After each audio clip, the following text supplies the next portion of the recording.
for chronic pain. Colorado, New York, and Illinois have now passed laws allowing doctors to prescribe marijuana for chronic pain. What are your thoughts on that?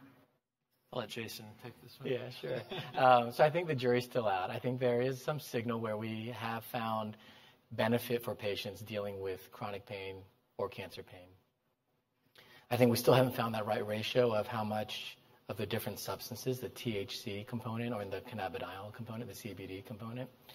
The challenges are that it's difficult to study because THC, the component in the marijuana that's psychoactive, is still Schedule 1, whereas CBD may be Schedule 5 and easier to study.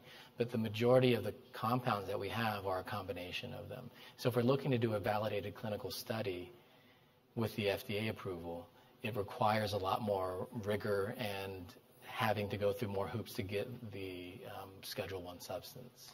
Just to give folks a point of reference, a Schedule 1 drug is the equivalent of studying something like heroin, which is, you can imagine the security and regulatory elements of that.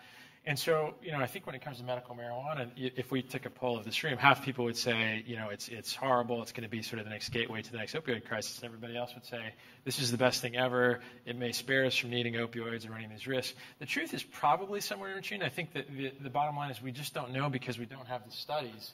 And I think what we need, to Jason's point, is to be able to deschedule that so it's easier for our scientists and clinicians to actually get the answers about what is the role of medical marijuana, or THC and cannabidiol in cancer pain and in pain and symptom management in general.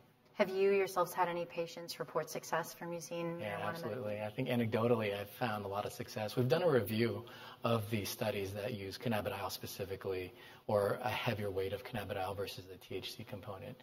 And that's shown some anti-inflammatory and some pain relief effects.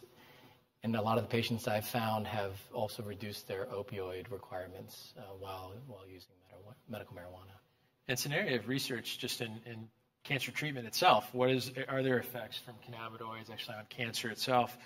So I think that's going to be interesting to sort of see how that plays out. When we actually look at opioids, there's actually lab models with concern that opioids can actually affect, if we move away from just the opioid use disorder piece, that they actually can affect the immune system function, which is really important for immunosurveillance and targeting cancer cells. We don't know what that means clinically. But again, I think the point being, the more we can think about multimodal approaches for cancer pain, probably the better off that we are. Yeah.